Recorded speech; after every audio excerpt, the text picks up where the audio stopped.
दोस्तों चलिए आज की वीडियो शुरू करते हैं। दोस्तों वीडियो शुरू करने से पहले मैं आपको एक बात बता दूं कि आपने अभी तक हमारे इस चैनल को सब्सक्राइब नहीं किया हो तो नीचे पर आपको ग्रीन बटन में सब्सक्राइब करके लिखा रहा होगा, इसके ऊपर क्लिक कर लीजिए और साइड में नोटिफिकेशन बेल भी आएगा, उसको भी क्लिक कर लें ताकि आपको मिल सके हमारे अगले वीडियो की नोटिफिकेशन सबसे पहले और आप कुछ नया नया सीख सके। સૌરાષ્ટ્રની એકમાત્ર સ્કૂલ જ્યાં ટ્રસ્ટી તથા સંચાલકો ડોક્ટર, એન્જિનિયર તથા શિક્ષકો છે એવી Kanabar school of science and commerce કાર્યક્ષેત્ર ધોરણ 5 થી 10, 11, 12 સાયન્સ એન્ડ કોમર્સ। દીકરાઓ અને દીકરીઓ માટેના ઉજ્જવળ ભવિષ્ય માટે વાલીઓની પહેલી પસંદગી Kanabar school of science and commerce. અહીં છે શ્રેષ્ઠ શિક્ષકો દ્વારા મર્યાદિત સંખ્યામાં વિદ્યાર્થીઓ માટે ભણતર, અલગ અલગ સાયન્સ લેબ, કોમ્પ્યુટર લેબ, દીકરાઓ તથા દીકરીઓ માટે અલગ અલગ હોસ્ટેલ સાથે શુદ્ધ સાત્વિક ભોજનની વ્યવસ્થા, ટ્રાન્સપોર્ટેશનની સુવિધા, જી તેમજ નીટની તૈયારી સ્કૂલમાં જ। તો આથી વિશેષ આપ આપના બાળક માટે શું ઈચ્છો તો આજે જ એડમિશન માટે સંપર્ક કરો। Unit 1 Kanabar school of science and commerce, Khamrod ચોકડી, Junagadh bypass, Junagadh. Unit 2 main post ઓફિસની પાછળ શ્યામ વિદ્યાલય, સરકારી ગોડાઉન પાસે, ગાંધીગ્રામ, જુનાગઢ। નમસ્તે વિદ્યાર્થી મિત્રો, ગયા લેક્ચરમાં આપણે લોકોએ આયનિકલ એન્થાલ્પી અને ઇલેક્ટ્રોન પ્રાપ્તિ એન્થાલ્પીનો અભ્યાસ કર્યો। હવે વધુ એક અગત્યનો પોઈન્ટ વિદ્યુત ઋણતા વિશેનો અભ્યાસ કરીએ। વિદ્યુત ઋણતા આ પોઈન્ટ ખૂબ જ અગત્યનો છે। 12મા ધોરણની દ્રષ્ટિએ પણ આ પોઈન્ટ આપણા માટે ખૂબ જ કામનો છે। સહસંયોજક સંયોજનોમાં સહસંયોજક સંયોજન પહેલા મગજનો પ્રશ્ન ઉભો થાય કે સાહેબ સહસંયોજક કોને કહેવાય? કોઈ પણ બે તત્વ એકબીજા સાથે ચોક્કસ આકર્ષણ વડે જોડાય, એમનેમ જોડાય। કોઈ પણ બે તત્વો એકબીજા સાથે ચોક્કસ આકર્ષણ વડે જોડાય, એ આકર્ષણ બળને શું કહેવાય તો કે બંધ। શું કહેવાય? બંધ। કોઈ પણ બે તત્વો એકબીજા સાથે જે ચોક્કસ આકર્ષણ બળ વડે જોડાય એ આકર્ષણ બળને શું કહેવાય? બંધ। કોઈ પણ બે કે બે કરતા વધારે, બે કરતા વધુ તત્વો કે પરમાણુ બોલશું, ખોટું પડશે નહીં, એકબીજા સાથે જે આકર્ષણ બળ વડે જોડાય તેને બંધ કહે। વાત કરીએ બંધના પ્રકારની। આમ તો તમારે ઘણા બધા પ્રકારો ભણવાના છે, મુખ્ય પ્રકારની વાત કરું તમને લોકોને તો આયનિક બંધ,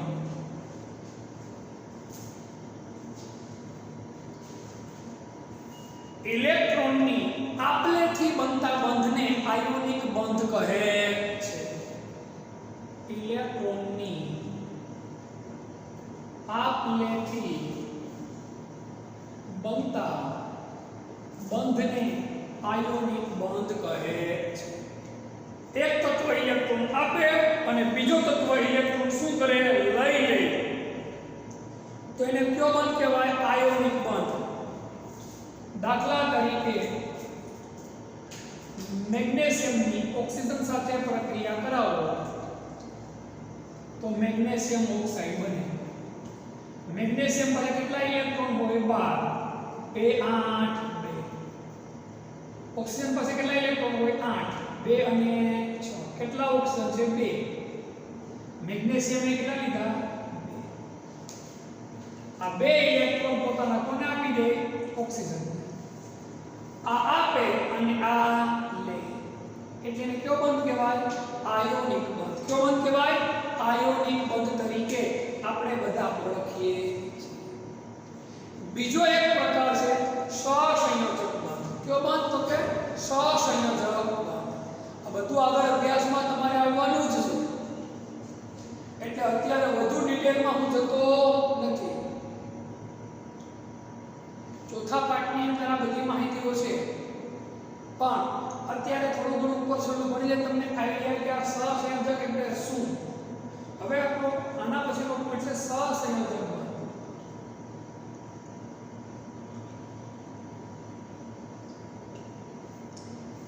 ઇલેક્ટ્રોનની ભાગીદારીથી બનતા બંધને સહસંયોજક બંધ કહે છે. ઇલેક્ટ્રોનની ભાગીદારીથી બનતા બંધને સહસંયોજક બંધ કહે છે.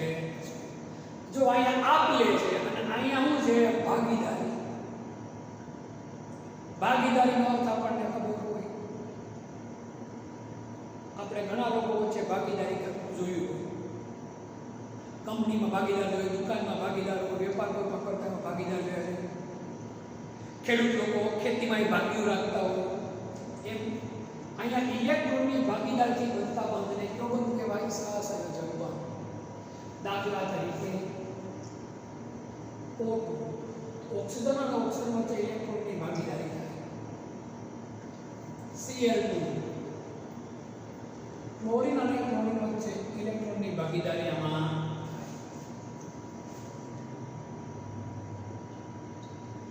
એક્ઝામ્પલ બીજા આપું તમને આવા HCl હાઇડ્રોજન પાસે કેટલા ઇલેક્ટ્રોન હોય તો કે 1. ક્લોરીન પાસે કેટલા ઇલેક્ટ્રોન હોય? 7. હાઇડ્રોજન એનો 1 ઇલેક્ટ્રોન ક્લોરીનને આપી દે નહીં, આપી દે તો કેટલા થઈ જાય? 0. તો અસ્તિત્વ જ રે. એના 1 ઇલેક્ટ્રોનની ક્લોરીન એને શું કરે? ભાગીદારી. આના કારણે ક્લોરીન પાસે કેટલા ઇલેક્ટ્રોન થઈ જાય? 8. થઈ ગઈ નિષ્ક્રિય વાયુની રચના. તો કે આવી રીતે હાઇડ્રોજન પાસે કેટલા ઇલેક્ટ્રોન થઈ જાય? તો કે 2.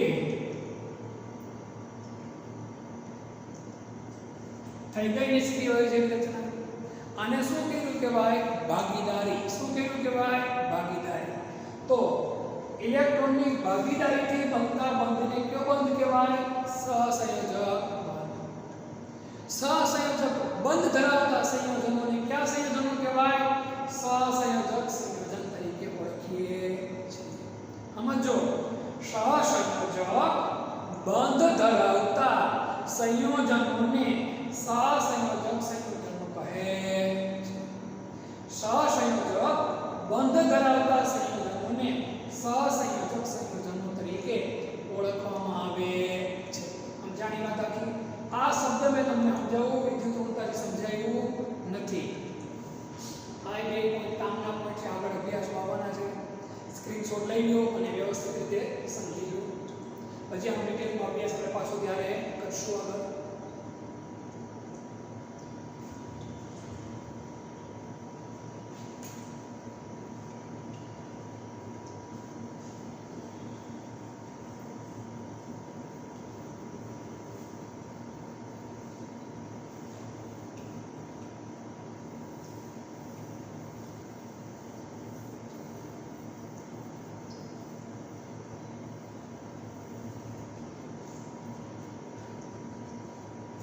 મૂળભૂત વ્યાખ્યાઓ કરાવી આપણે કીધું સહસંયોજક સંયોજનમાં કેમાં તો કે ભાઈ સહસંયોજક સંયોજનમાં સહસંયોજક બંધના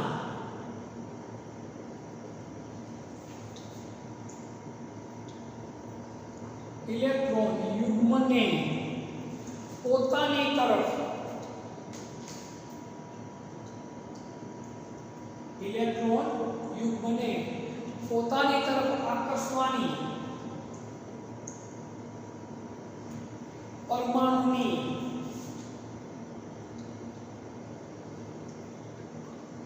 ક્ષમતાના ગુણાત્મક માપનને શું કહેવાય? વિદ્યુત ઋણતા. સહસંયોજક સંયોજનમાં સહસંયોજક બંધના ઇલેક્ટ્રોન યુગ્મને પોતાની તરફ આકર્ષવાની પરમાણુની ક્ષમતાના ગુણાત્મક માપનને શું કહેવાય? તો કે ભાઈ વિદ્યુત ઋણતા. શું કહેવાય? વિદ્યુત ઋણતા. સરખી રીતે સમજાવવું નથી. સમજવું. દાખલા તરીકે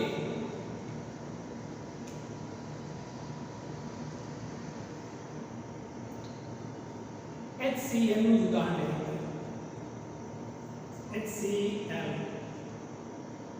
આ સમજાવવા માટે છે, પોઈન્ટમાં લખવા જરૂર નથી. હાઇડ્રોજનનું એક ઇલેક્ટ્રોન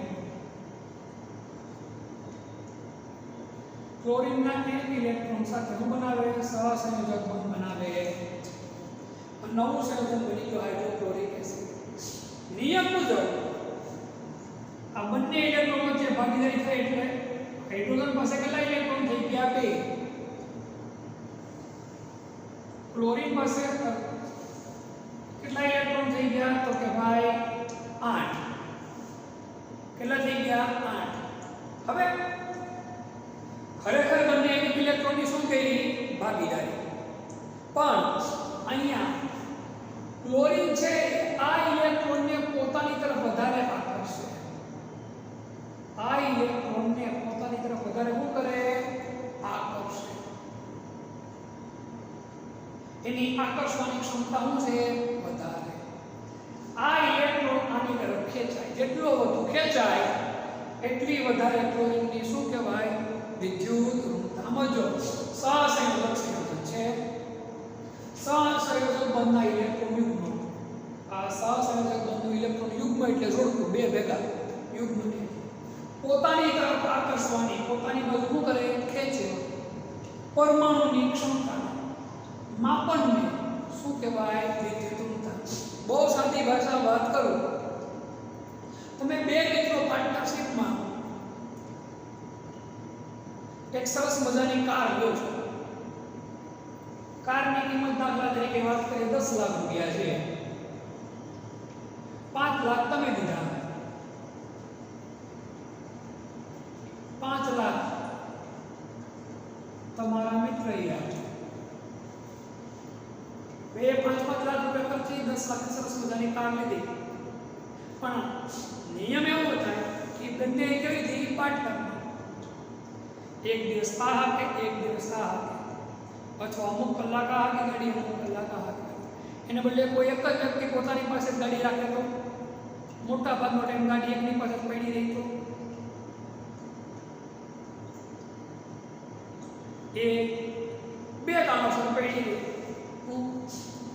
કાં તો એને ગાડી હાથમાં ભરોસો આપણા કરતાં કેવો હોય? વધારે. અથવા તો આપણા પાસે એના કરતાં કેવો હોય? ઓછો. જો બંનેને સમાન રસ હોય તો શું થાય? તો બે પાસે સરખા પ્રમાણમાં ગાડી. પણ એક પાસે વધારે પ્રમાણમાં હોય તો સમજી લેવાનું એની વિદ્યુત ઋણતા કેવી છે? વિજ્ઞાનની ભાષામાં વાત કરું તો વધારે. કેવી? વધારે. જે વસ્તુ ગાડીમાં લાગુ પડે એ જ વસ્તુ કેમાં લાગુ પડશે? ઇલેક્ટ્રોન. ઇલેક્ટ્રોનને પોતાની બાજુ વધારે શું કરે? ખેંચે. જે વધુ ખેંચે એની વિદ્યુત ઋણતા કેવી? તો કે વધારે. જે ઓછા ખેંચે એની વિદ્યુત ઋણતા કેવી કહેવાય? તો કે ભાઈ ઓછી. કઈ રીતે? આગળ આપણે સમજીએ. હવે વધારે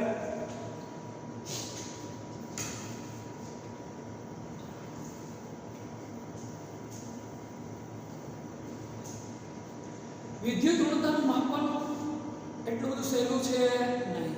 અલગ અલગ વૈજ્ઞાનિકોએ પ્રયત્ન કર્યા. જુદા જુદા વૈજ્ઞાનિકોએ વિદ્યુત ઋણતા માપવા માટે અલગ અલગ પ્રકારના માપક્રમ આપ્યા. મુખ્યત્વે 3 માપક્રમ વિદ્યુત ઋણતા માપવા માટે. જો વિદ્યુત ઋણતા એક મૂલ્યાંકન ઝાપે, મૂલ્યાંકન ઝાપે નામના વૈજ્ઞાનિકે જે માપક્રમ આપ્યો એને કયો માપક્રમ કહેવાય? મૂલ્યાંકન ઝાપે માપક્રમ. બીજો છે પાઉલિંગ માપક્રમ. અને બીજો છે ઓલરેડ ઓછો માપક્રમ.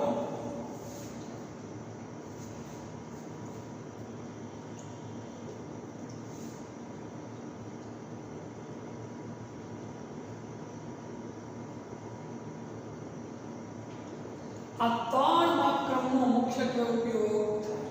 આમાં સૌથી બહોળા પ્રમાણમાં કયો માપક્રમ વપરાય? પાઉલિંગ માપક્રમ. કયો માપક્રમ? પાઉલિંગ માપક્રમ. વ્યવહારમાં પાઉલિંગ માપક્રમ વપરાય છે. ઈસવીસન 1922 માં. કઈ સાલમાં? તો કે 1922 માં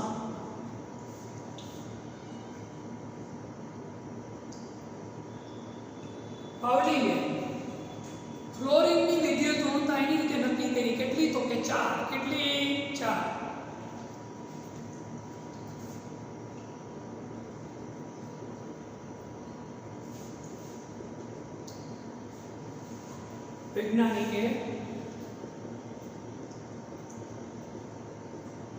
ફ્લોરિનની વિદ્યુત ઋણતા 4 જેટલી નક્કી.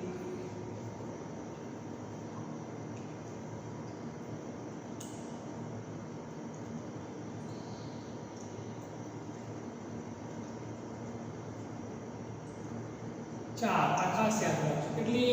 4. પાવલિંગ અમેરિકનો હતો. ઈસવીસન 1922 માં પાવલિંગે ફ્લોરિનની વિદ્યુત ઋણતા કેટલી નક્કી કરી? 4. સૌથી વધુ વિદ્યુત ઋણતા કોની છે? તો કે ફ્લોરિનની. કોની? ફ્લોરિનની. સૌથી વધુ વિદ્યુત ઋણતા ફ્લોરિનની કેટલી છે? તો કે 4 છે. કેટલી? 4. હવે આપણે આવર્ત કોષ્ટક સાથે સંબંધ જોઈએ. આવર્ત કોષ્ટકમાં આવર્તમાં ડાબી બાજુથી જમણી બાજુ જતા વિદ્યુત ઋણતાના મૂલ્યમાં શું થાય? વધારો થાય છે. વિદ્યુત ઋણતાના મૂલ્યમાં શું થાય? વધારો થાય છે. સમૂહમાંથી ઉલટું આવર્ત કોષ્ટકમાં સમૂહમાં ઉપરથી નીચે જતા વિદ્યુત ઋણતાના મૂલ્યમાં શું થશે? ઘટાડો થાય. શું થાય? ઘટાડો થાય છે. બસ આટલા મુદ્દા આપણે આવડવા જોઈએ. આ મુદ્દા 12મા ધોરણમાં પણ કામના છે, નીટ માટે પણ આ કામનો પોઈન્ટ છે. ફરી એકવાર વિદ્યુત ઋણતા સહસંયોજક સંયોજકના સહસંયોજક બંધના ઇલેક્ટ્રોન યુગ્મને પોતાની તરફ આકર્ષવાની પરમાણુની ક્ષમતાના ગુણાત્મક માપનને શું કહેવાય? વિદ્યુત ઋણતા. વિદ્યુત ઋણતા માપવા માટે ઘણા બધા વૈજ્ઞાનિકોએ પ્રયત્ન કર્યા. મૂળભૂત એના 3 માપક્રમ આવ્યા. क्या 3 માપક્રમ? તો કે મૂલ્યાંકન માપક્રમ, પાવલિંગ માપક્રમ અને ઓર્ડર ઓછો માપક્રમ. વ્યવહારમાં પાવલિંગ માપક્રમ વધારે પડતો વપરાય. 1922 માં અમેરિકન વૈજ્ઞાનિક પાવલિંગે ફ્લોરિનની વિદ્યુત ઋણતા નક્કી કરી. કેટલી? તો કે 4 જેટલી. સૌથી વધુ વિદ્યુત ઋણતા કોની છે? ફ્લોરિનની. કોની? ફ્લોરિનની. કેટલી? 4. હવે આવર્ત કોષ્ટક સાથે સંબંધ જોઈ લઈએ. આવર્ત કોષ્ટકમાં ડાબી બાજુથી જમણી બાજુ જતા વિદ્યુત ઋણતાના મૂલ્યમાં શું થાય? વધારો. ઉપરથી નીચે આવો એટલે શું થાય? ઘટાડો. શું થાય? ઘટાડો. આ હતો પાઠનો વધુ અગત્યનો પોઈન્ટ. હવે આપણે પાઠના અંતિમ ચરણમાં છીએ. હવેના પોઈન્ટ છે જે એમાંથી થોડી ઘણી માહિતી જે આપણે કામની છે એ વસ્તુ હું તમને સમજાવી દઉં જેથી પાઠનું કામ થઈ જાય.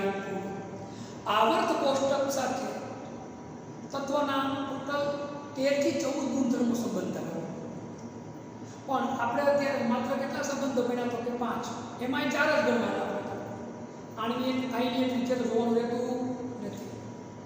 તો આ 4 સંબંધો આ સિવાય વધારાના કેટલાક સંબંધો આપણે જોઈ લઈએ અને આ સાથે પાઠને પૂરો કરવાનો પ્રયત્ન કરીએ. આપણે જોઈએ આ પોઈન્ટની તમે લોકો સ્ક્રીનશોટ લઈ લો.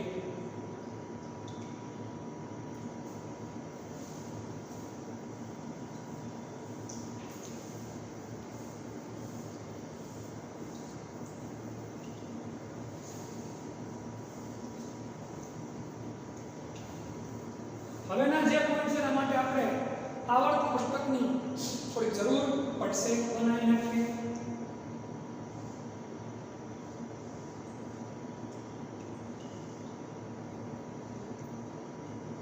આવર્ત કોષ્ટક આપણા મગજમાં હોવું જોઈએ. જો આવર્ત કોષ્ટક આપણા મગજમાં હોય તો આપણે સહેલાઈથી બધું આવડી જાય.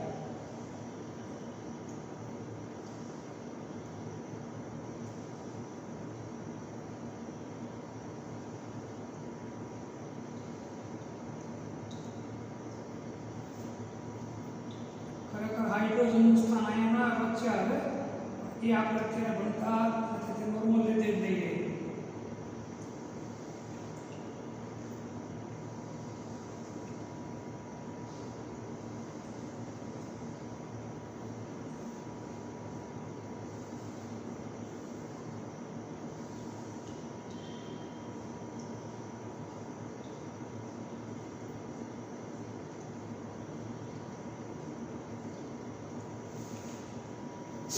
તત્વોના નામની અત્યારે જરૂર એવું કંઈ છે નહીં, છતાંય થોડું ઘણું લખી નાખીએ.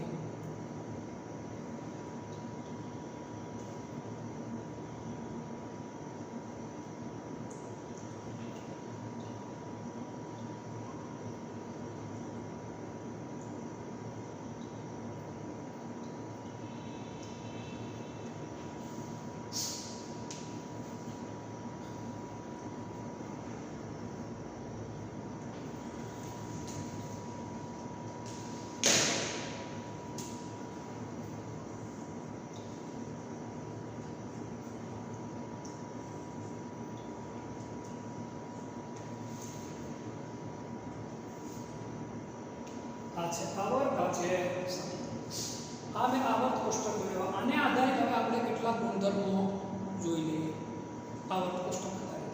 તો પેલું આપણે વાત કરીએ તો કે ભાઈ ગુણધર્મો. આવર્તમાં ડાબી બાજુથી જમણી બાજુ જતા રહેજો. આમાં જવાનું યાદ રાખવાનું. ડાબી બાજુથી જમણી બાજુ સમૂહ પરથી નીચે. સમૂહમાં ઉપરથી નીચે. આપણે પેલો પોઈન્ટ જોઈએ આયનીકરણ એન્થાલ્પી, અને એના પહેલા આપણે જોઈએ કદ. શું જોઈએ? કદ. આવર્તમાં ડાબી બાજુથી જમણી બાજુ આવે એટલે કદ શું થાય? ઘટે. શું થાય? ઘટે. નવી કક્ષા બનતી નથી, પરંતુ ઇલેક્ટ્રોન શું થાય? દાખલ થાય. કદ શું થાય? ઘટે. સમૂહમાં ઉપરથી નીચે આવો એટલે કદ શું થાય? વધે. શું કામ વધે? નવી કક્ષા બનતી જાય. આ વસ્તુ મેં ભણાવેલી છે. પછી વાત આવે પરમાણુની ત્રિજ્યા. ડાબી કદ ઘટે એટલે ત્રિજ્યા પણ શું થાય? ઘટે. કદ વધે એટલે ત્રિજ્યા પણ શું થાય? વધે. પછી આવે આયનીકરણ એન્થાલ્પી. ડાબી બાજુથી જમણી બાજુ એટલે આયનીકરણ એન્થાલ્પીના મૂલ્યમાં શું થાય? વધારો. ઉપરથી નીચે આવે એટલે આયનીકરણ એન્થાલ્પીના મૂલ્યમાં શું થાય? ઘટાડો.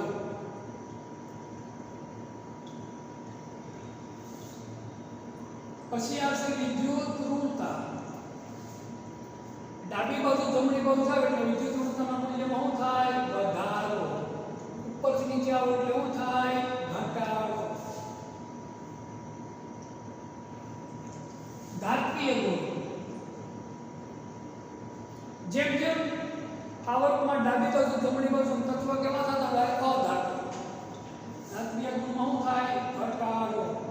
ઉપરથી નીચે આવો સમૂહમાં એમ શું થાય? વધારો. પછી આપણે જોઈએ અધાત્વીય ગુણ.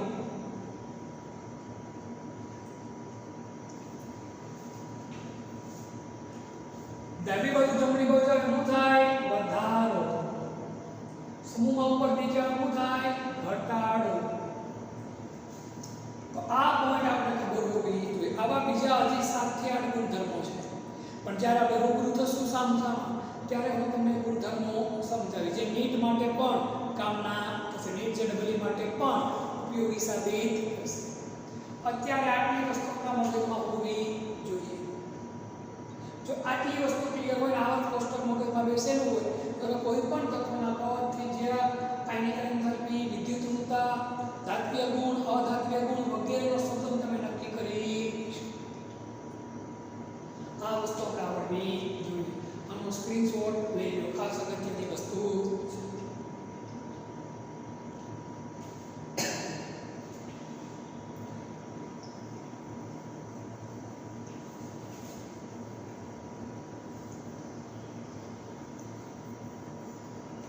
વધુ બે અગત્યના પોઈન્ટ સમજાવું તમને તો સંયોજકતા ઇલેક્ટ્રોન તત્વની બાહ્યતમ કક્ષામાં રહેલા ઇલેક્ટ્રોનને સંયોજકતા ઇલેક્ટ્રોન કહે છે. તત્વની બહારની કક્ષામાં રહેલા ઇલેક્ટ્રોનને કયા ઇલેક્ટ્રોન કહેવાય? સંયોજકતા ઇલેક્ટ્રોન. બહારની કક્ષા પૂર્ણ કરવા માટે સમજો ખાસ, કોઈ પણ તત્વ પોતાની બાહ્યતમ કક્ષા પૂર્ણ કરી અને નિષ્ક્રિય વાયુ જેવી રચના પ્રાપ્ત કરવા માટે કાં તો ઇલેક્ટ્રોન શું કરે? ગુમાવે, અથવા ઇલેક્ટ્રોન શું કરે? મેળવે. એને શું કહેવાય? Oxidation ion. શું કહેવાય? Oxidation ion. ચોપડીની અંદર ખાલી માત્ર ઓક્સિડેશન આયનની માહિતી છે. ખરેખર તો આના ઉપરનો પાઠ આવશે તમારે બીજા સેમેસ્ટરની અંદર. દિવાળી પછી જે બીજું સેમેસ્ટર ચાલુ તેમાં પહેલો જ પાઠ આવશે તમારો ઓક્સિડેશન આયનનો. ત્યારે આના વિશે વિશેષ અભ્યાસ કરશું. એ પાઠની અંદર આના વિશે અને બધા નિયમોનો અભ્યાસ કરશું. અત્યારે ચોપડીમાં કશી માહિતી નથી છતાં પણ આપણે વ્યાખ્યાની ભણીએ. કોઈ પણ તત્વ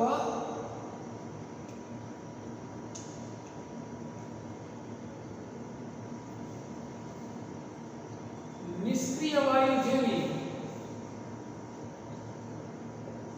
ઇલેક્ટ્રોન રચના પ્રાપ્ત કરવા બાહ્યતમ કક્ષાના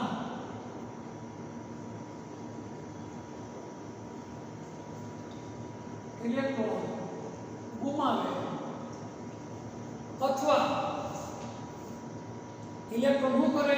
મેળવે. તે આંકને શું કહેવાય? ઓક્સિડેશન આંક. શું કહેવાય? ઓક્સિડેશન આંક. હવે જો પેલો સમૂહ છે એનો ઓક્સિડેશન આંક હંમેશા કેટલો હોય? તો કે ભાઈ ઓક્સિડેશન આંક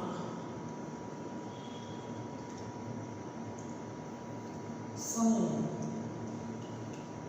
ઓક્સિડેશન આંક ઓ આંક ઓક્સિડેશન આંક પેલો સમૂહ હોય તો ઓક્સિડેશન આંક હંમેશા કેટલો હોય? 1 હોય. શું હોય? જો લિથિયમ હોય તો ઇલેક્ટ્રોન નો શું છે? 2 અને 1. સોડિયમ હોય તો ઇલેક્ટ્રોન નો શું છે? 2 8 1. એક ઇલેક્ટ્રોન એનો શું કરે? ગુમાવી 7 મેળવે પણ પછી બહુ અઘરું પડે. બીજો સમૂહ હોય તો ઇલેક્ટ્રોન નો શું થશે? 2. 13મો સમૂહ હોય તો ઇલેક્ટ્રોન નો શું થશે? 3. 14મો સમૂહ હોય તો ઓક્સિડેશન આંક ઇલેક્ટ્રોન નો ઓક્સિડેશન આંક શું થશે? 4. 15મો સમૂહ તો ઇલેક્ટ્રોન કેટલી થાય? 5 અને 3. ખરેખર કામ લખાય +5 અથવા તો -. આની ઇલેક્ટ્રોન કેટલી લખી છે? 5 અને 16માં 6 અને 17માં 1 અને 7. 7 અને 1 લખો કે 7 લખવું પડે. અને 18માં લખો 0 અને 8. ખરેખર તો 18માં ઓક્સિડેશન આંક હોતો નથી, કારણ કોઈ પણ સાથે પ્રક્રિયા કરતા નથી. જો કે ચોપડીમાં આઈપી એટલે આ માહિતી હોય. ખરેખર આ માહિતીની વધારે અગત્યતા અત્યારે એટલા માટે નથી, આમાં ઘણા બધા નિયમો બને.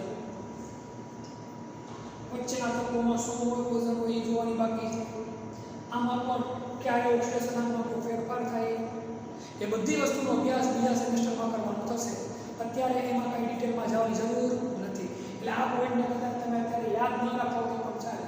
અને યાદ રાખો તો આ જૂની સિસ્ટમ પ્રમાણે પહેલાનો 1, બીજાનો 2, 13માનો 3, 14માનો 4, 15માનો 5, 3, 16માનો 6, 2, 17માનો 1, 7, 18માનો 0, 8. ખરેખર તો આનો -1 અને +7 થાય, આનો -2 + 6 થાય, આનો તો કે -3 + 5 થાય. કઈ રીતે એના બધાના નિયમો આવે એ હું તમને આગળ અભ્યાસમાં શીખવાડું.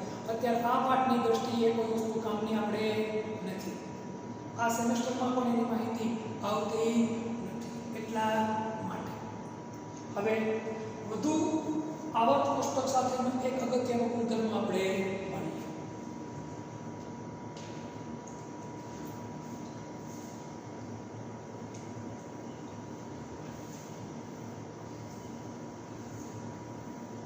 એને તમે આની થોડી વાર પહેલા મેં તમને ઉપરથી નીચે ડાબી બાજુ જમણી બાજુ લખાય હોય નિયમમાં ઉમેરી શકશો.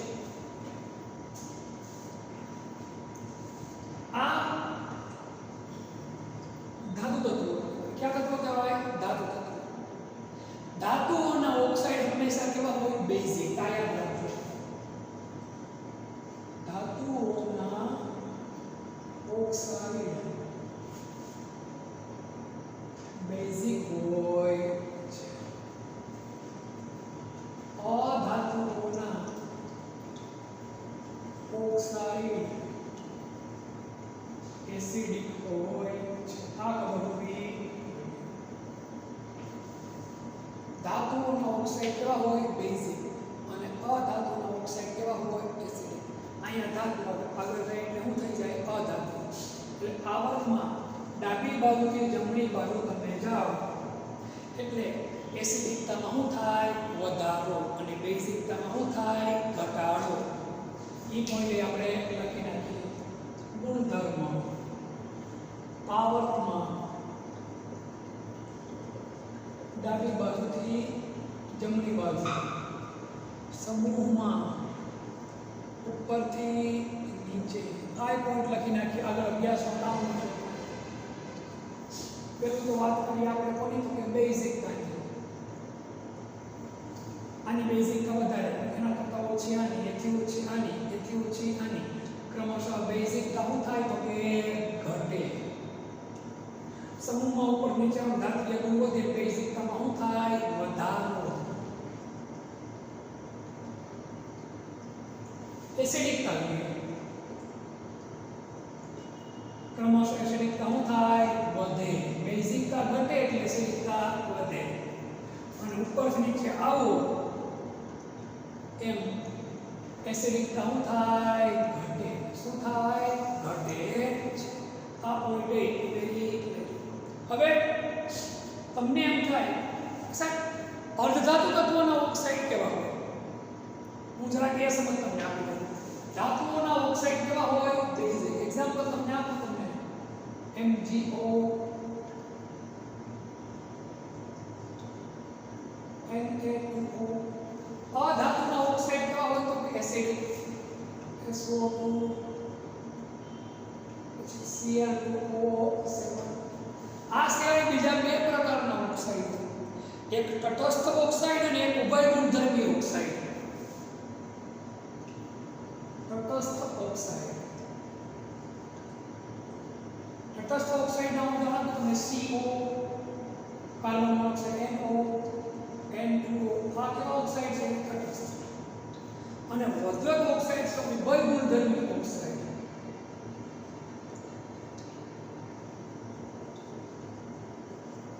આમ તો આના ગુણધર્મો તટસ્થ ઓક્સાઇડ જેવા જ હોય, પણ દરેક જગ્યા પર નહીં.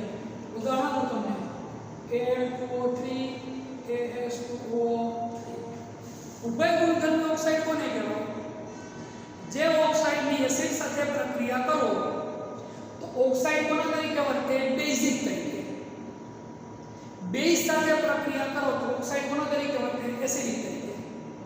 એવા ઓક્સાઇડને કયા ઓક્સાઇડ કહેવાય?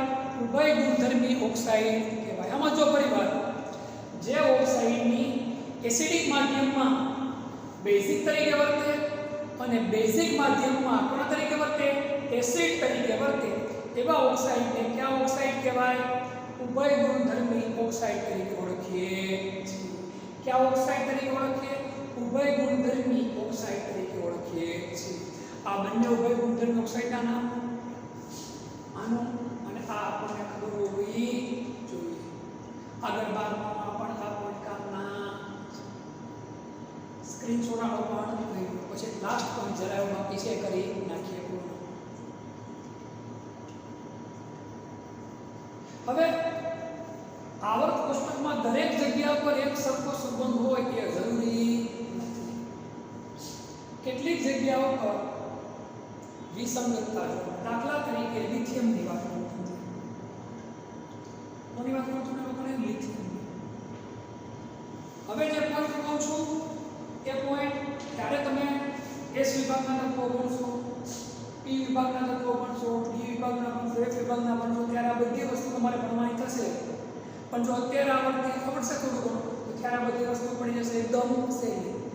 હવે વસ્તુ જે ભણાવું એનો ખરેખર અભ્યાસ તમારે પાઠ વખતે કરવાનો છે, પણ અત્યારે એની થોડી ઘણી માહિતી આપણે લઈ લઈએ એટલે પાઠનું કામ થઈ જાય પૂર્ણ. આપણે લિથિયમના ગુણધર્મો ખરેખર તો સોડિયમ અને પોટેશિયમને મળતા આવવા જોઈએ.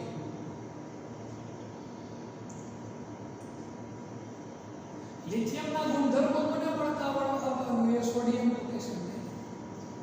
આને બદલે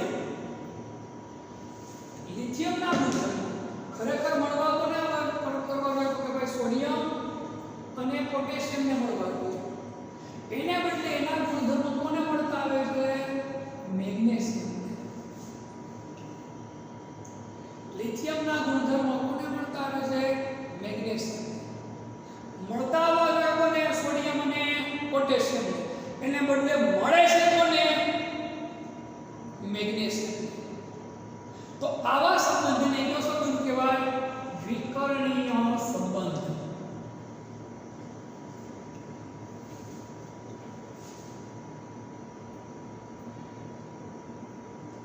આવું જ વસ્તુ બને બેરિલિયમ. બેરિલિયમને ગુણધર્મ ખરેખર કોને મળવા જોઈએ? મેગ્નેશિયમ. કોને? મેગ્નેશિયમ કે કેલ્શિયમ. એના બદલે બેરિલિયમના ગુણધર્મો કોને મળે છે? એલ્યુમિનિયમ. કોને? એલ્યુમિનિયમ. બેરિલિયમના ગુણધર્મો ખરેખર મળવા કોને જોઈએ? મેગ્નેશિયમ. એને બદલે બેરિલિયમના ગુણધર્મ કોને મળે છે? એલ્યુમિનિયમ. ઈ સંબંધને કયો સંબંધ કહેવાય? વિકર્ણીય સંબંધ. કયો સંબંધ કહેવાય? વિકર્ણીય સંબંધ તરીકે ઓળખવામાં આવે છે.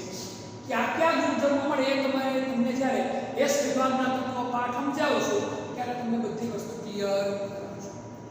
અત્યારે માત્ર તમને વિકર્ણીય સંબંધ એટલે શું તમને એટલું કહું છું કે ભાઈ કોઈ તત્વ છે એના ગુણધર્મો એ સમૂહના અન્ય તત્વોને મળતા આવવાને બદલે નજીકના બીજા સમૂહને ગુણધર્મો મળતા આવે તો એ સંબંધને કયો સંબંધ કહેવાય?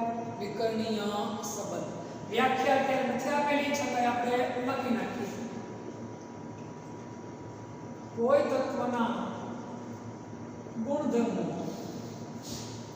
તેના સમૂહના અન્ય તત્વો સાથે મળતા આવવાને બદલે નજીકના બીજા સમૂહના તત્વો સાથે ગુણધર્મો મળે તો તેવા સંબંધને કયો સંબંધ કહેવાય? વિકર્ણીય સંબંધ કહેવાય. લિથિયમનો કોની હારે છે? મેગ્નેશિયમ સાથે. બેરિલિયમનો કોની હારે છે? એલ્યુમિનિયમ સાથે. કોની સાથે? એલ્યુમિનિયમ સાથે. કયો સંબંધ છે? વિકર્ણીય સંબંધ. આ સિવાય બીજી એક નાનકડી વાત કહી દઉં કે ભાઈ આવર્ત કોષ્ટકમાં આવર્તમાં ડાબી બાજુ જમણી બાજુ જઈએ એટલે કદમાં શું થાય? ઘટાડો. પણ ડી વિભાગના તત્વો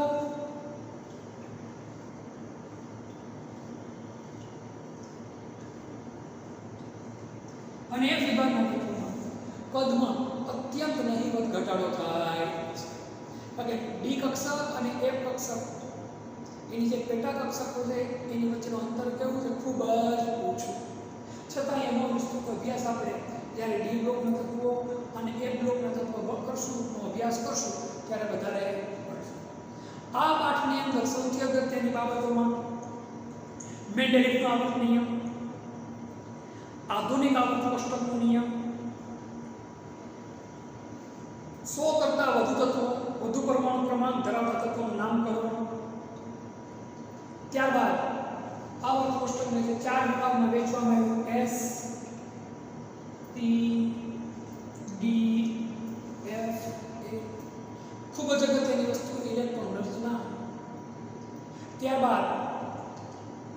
પરમાણુની ત્રિજ્યા, આયનીય ત્રિજ્યા, ઇલેક્ટ્રોન પ્રાપ્તિ એન્થાલ્પી, આયનીકરણ એન્થાલ્પી, વિદ્યુત ઋણતા, આટલા પોઈન્ટ આપણા માટે ખૂબ જ કામના હતા. આ પોઈન્ટ ઉપર આપણો ફોકસ હોવું જોઈએ.